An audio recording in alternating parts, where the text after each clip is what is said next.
99 TV భక్తి కార్యక్రమానికి స్వాగతం. ఈరోజు సంగీతం సాహిత్యం అంటే భక్తి పాటల్లో ఇవి మిళితమై ఉన్నాయి కాబట్టి వీటి గురించి మనం ఈరోజు మాట్లాడుకుందాం. పాట అనేది ఎలా పుట్టింది అనే విషయం తప్పనిసరిగా చెప్పాల్సిన పరిస్థితి ఉంది. అంచేత పాట ఎలా పుట్టింది అని మనం అనుకున్నప్పుడు నేను ప్రతి ఎపిసోడ్లో చెప్తున్నట్టుగానే ఈ ఎపిసోడ్లో కూడా చెప్తాను. పాట పల్లెల్లో కార్మిక కర్షకుల్లో ఆ పాట వారి స్వేదం నుంచి అంటే చెమట పట్టి ఒళ్ళంతా పనులు చేసుకుంటూ ఉంటే ఆ పనుల యొక్క ఆ శ్రమ మర్చిపోవడం కోసం వాళ్ళు చక్కగా పాటలు పాడుకుంటూ ఉంటారనమాట. ఆట పాట అన్నారు అంటే ఆడుతూ పాడుతూ వాళ్ళు పని చేసుకుంటారనమాట. అలాగే ఒక మహాకవి ఓ సినిమాలో ఓ పాట కూడా రాశారు. ఆడుతూ పాడుతూ పని చేస్తుంటే అలుపు సొలుపు ఏమున్నది అనే పాట. అంచేత ఆడుతూ పాడుతూ వాళ్ళు ఊడుపుల్లో ఊడుస్తారు కదా నాట్లు వేసేటప్పుడు, అలాగే కుప్పలు నూర్చేటప్పుడు, అంటే అన్ని విధాలుగా పల్లెల్లో వాళ్ళ యొక్క లోపల ఉండేటటువంటి ఆ భావం బయటకు వచ్చి ఆ పాటగా బయటకు వచ్చింది అనమాట. అది దాని నుంచి వాళ్ళు పాడే పాట కూడా ఎలా ఉంటుందంటే లయబద్ధంగా ఉంటుంది. అంటే గమకాలు ఉంటాయి అందులో, చక్కగా ఉంటుందన్నమాట. లయబద్ధంగా చాలా అందంగా పరవశం వస్తుంది ఆ పాట. చాలా పల్లెపాటలు చూసుకోవాలంటే నిజంగా పల్లెపాటల్లో వాళ్ళు చేసేటటువంటి ఒక అద్భుతమైనటువంటి ఒక భావన, మంచి పాటలు పాడుతూ ఉంటారు వాళ్ళు. అంచేత అక్కడి నుంచి పాట పుట్టింది.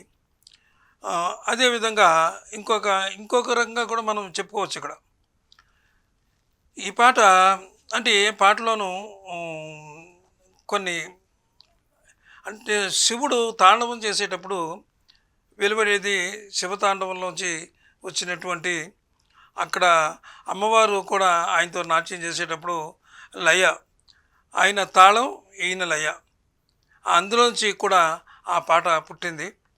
వారి యొక్క స్వామివారు పరమేశ్వరుడు పార్వతీదేవి వాళ్ళు నోటి వెంట వచ్చినటువంటి ఆ నాట్యంలో వచ్చినటువంటి పాట అక్కడ కూడా పుట్టిందని చెప్తారు. అది పాట విషయం అది. ఇక ఈరోజు మనం ఈ పాటకు రాగం ఏమిటి, ఇందులో ఏ సినిమాలోది ఆ పాట అనేది మనం ఇప్పుడు చూద్దాం. శంకరాభరణం అంటే ఈ శంకరాభరణం సినిమా 1980లో కె విశ్వనాథ్ గారు, అంటే విశ్వనాథ్ గారి గురించి ఎవరికి చెప్పక్కర్లేదు. ఆయన నిజంగా మనకు ఒక వరం అన్నమాట తెలుగు పరిశ్రమకి. ఆయన దర్శకత్వంలో రూపొందినటువంటి సినిమా శంకరాభరణం. ఈ శంకరాభరణం సినిమాకి ఇందులో ఒక పాట ఉంది. బ్రోచేవారెవరురా నిన్ను విన రఘువర మమ్ము బ్రోచేవారెవరురా అనే పాట ఇది. ఈ పాటకు అంటే సంగీతం కేవి మహాదేవన్ గారు చేశారు దీనికి. అయితే కేవి మహాదేవన్ గారి గురించి ఎంత చెప్పినా తక్కువే అవుతుంది. ఆయన ఎన్నో బాధలు పడి ఆయన చిన్నతనం నుంచి కూడా ఎన్నో కష్టాలు పడి ఎన్నో బాధలు పడి అంటే మద్రాసుకు దగ్గరలో ఆయన ఊరు, మద్రాసు వచ్చి కొన్ని అవకాశాలు వస్తే మళ్ళీ రాక, అంటే ఇంటి దగ్గర స్థోమత లేక ఆయన మద్రాసు వచ్చేశారు. ఇక్కడ అవకాశాలు లేక మళ్ళీ మద్రాసు వెళ్తే మళ్ళీ అక్కడ కూడా మళ్ళీ ఇక్కడికే రావాల్సి వస్తుందని ఇక్కడే ఉండి ఆయన సాధన చేశారు. కొన్ని సినిమాల్లో వచ్చినాయి, అవి చాలా సినిమాలు తమిళం, కన్నడం, మలయాళం అవి చేశారు. అయితే మనకి తెలుగులో ఎప్పుడు వచ్చారంటే ఆయన తెలుగులో మంచి మనసుల సినిమా, దానికి ముందు కూడా ఏదో చేశారు. కానీ ఆయనకి బాగా పేరు వచ్చిన పాట మంచి మనసుల్లో మామ మామ మామ ఏమే భామ. అది ఆ ట్యూను ఎలాగైనా కట్టవచ్చు దాన్ని. మామ అనేది 5-6 ట్యూన్స్ ఆయన ఇచ్చారు. ఇస్తే ఈ మామ అనేది ఒక ట్యూన్ సెలెక్ట్ అయిందనమాట. ఆయన ముందే అనుకుంటారు పాట ట్యూన్ ఇచ్చేటప్పుడు ఈ పాట ప్రజల్లోకి వెళ్తే అది సూపర్ హిట్ అవ్వాలనేది ఆయన మైండ్లో ఉంటుంది కేవి మహాదేవన్ గారికి. అంచేత ఈ పాట సూపర్ హిట్ అవుద్దని ఆయన రికార్డింగ్ అయిపోయిన వెంటనే చెప్పారట. ఆ పాట ఏమిటంటే మామ మామ మామ ఏమే ఏమే భామ అనే పాట. అది ఒక చరణం వినిపిస్తాను. నేనేం సింగర్ని కాదు, కాకపోతే పాట చరణం వినిపించాలి కదా. ముందు ముందు ఒక 2 మాటలు వినిపిస్తాను అంతే. మామ మామ మామ ఏమి ఏమి భామ, అది ఆ ట్యూన్ అలాగొచ్చింది. ఆ ట్యూన్ ప్రకారంగా ఆయన చేశాడు. ఇక ఆయన గురించి ఎంత చెప్పినా తక్కువే అవుతుందని ముందే చెప్పాను కదా. ఆయన గురించి చెప్పుకోవాలంటే మూగ మనుషుల సినిమాలో ఆయన పాటలన్నీ ఆయనే రాశారు.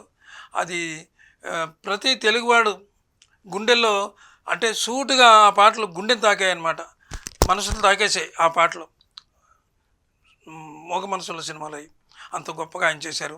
ఇక ఈ పాట విషయానికి వస్తే ఇది రాసిన వారు మైసూర్ వాసుదేవాచార్యులు గారు రాశారు ఇది, ఈ పాటని. సరే, ఈ పాట ఏమిటంటే బ్రోచే వారెవరురా నిన్ను విన రఘువర, మమ్మ బ్రోచే వారెవరురా అనేటటువంటి పాట ఇది.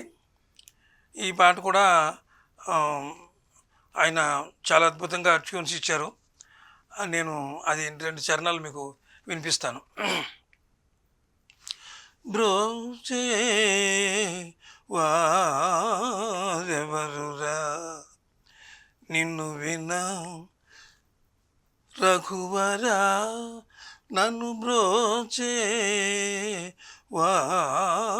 వారెవరురా. ఇది ఆ పాట. చాలా అద్భుతమైన పాట. అయితే శంకరాభరణంలో పాటలన్నీ కూడా ఆణిముత్యాలే.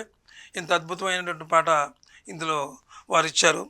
ఇక ఈ చిత్రం, ఈ పాట రాశారు, ఈ పాట పాడింది ఎస్పి బాలసుబ్రహ్మణ్యం గారు. ఎస్పి బాలసుబ్రహ్మణ్యం గారు ఈ పాటని చాలా అద్భుతంగా పాడారంటే మధ్యన కోరసు కంఠం వచ్చినా కానీ, అంటే లేడీస్ కంఠం వచ్చినా కానీ మెయిన్గా పాట ఆయనే పాడారు, బాలసుబ్రహ్మణ్యం గారు. ఈ పాట చాలా అద్భుతంగా పాడారనమాట. చరణాల నుంచి నీ చరణంబుజములునే చెరరార కరుణాల వాళ్ళ బ్రోచే వారెవరురా. చాలా అద్భుతంగా పాడారు. ఆయన ఇచ్చిన ట్యూన్కి ఈయన ఇచ్చిన పాట అద్భుతం అనమాట. అంత చక్కగా పాడారు. అదేవిధంగా ఇంకా ఇందులో చెప్పుకోవాలంటే ఈ పాటకు, ఈ సినిమాకు అవార్డుల పంట అంటే ప్రతి ఆర్టిస్ట్కి, ప్రతి టెక్నీషియన్స్కి కూడా ఇందులో బంగారు నందులు, తర్వాత ఫిలింఫేర్ అవార్డులు, అలాగా స్పెషల్ అవార్డులు అన్నీ కూడా ఈ సినిమాకి వచ్చాయి.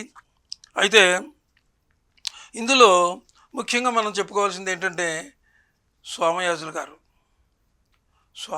గారు అసలు పాట పాడేటప్పుడు ఆయన ముఖ కవళికలు, అంటే ఇందులో గమకాలు చాలా ఉన్నాయి ఈ పాటలో. గమకాలు అంటే అద్భుతమైన గమకాలు ఉన్నాయి. నీ చరణంబుజములునే, అప్పుడు ఆయన ముఖంలో ఉండేటటువంటి ఆ ఎక్స్ప్రెషన్స్ అన్నమాట, అద్భుతమైనటువంటి ఎక్స్ప్రెషన్. నీ చరణ భుజములునే చరణ కరుణాల వాళ్ళ బ్రోచే వారెవరురా. ఈ పాట ఆయన పాడుతుంటే ప్రజలు పరవశులైపోయి, నిజంగా ఆడిటోరియంలో ఉంటుంది ఈ పాట. కొన్ని చోట్ల బయట షూట్ చేసినట్టు కూడా, అవి కూడా బయట షూటింగ్లో కూడా ఉన్నాయి. అందులో మంజు భార్గవ్ గారు కూడా ఉన్నారు. అప్పుడు బాలనటి, ఇప్పుడు తులసి అమ్మాయి, ఆ పాప అందులో చాలా అద్భుతంగా చేసింది ఆ పాటకి. కాబట్టి ఈరోజు ఈ పాటను మనం తీసుకున్నాం. రేపు ఒక మంచి పాటతో మళ్ళీ మీకు వస్తాను. ఇంతకు దీని యొక్క రాగం ఏమిటి అనేటటువంటిది మీకు చెప్పలేదు. ఈ పాటకు రాగం ఏమిటి అనేది చెప్పాలి కదా. శంకరాభరణం అనేటటువంటి ఒక రాగం ఉంది. మనకున్నటువంటి రాగాల్లో శంకరాభరణం అనేటటువంటి ఒక రాగం ఉంది. ఆ రాగంలోనే ఈ పాటను కంపోజ్ చేశారు కేవి మహాదేవన్ గారు. బ్రోచేవారెవరురా నిన్ను వినా రఘువర అనే పాటని శంకరాభరణం రాగంలో చాలా అద్భుతంగా చేశారు. ఆయన బాణీలన్నీ కూడా, ఆయన పాటలన్నీ కూడా, ఏ పాట అయినా సరే ఆయన చేసిన ప్రతి పాట కూడా, కంపోజ్ చేసిన ప్రతి పాట కూడా సూపర్ డూపర్ హిట్ అయిపోయినాయి అనమాట.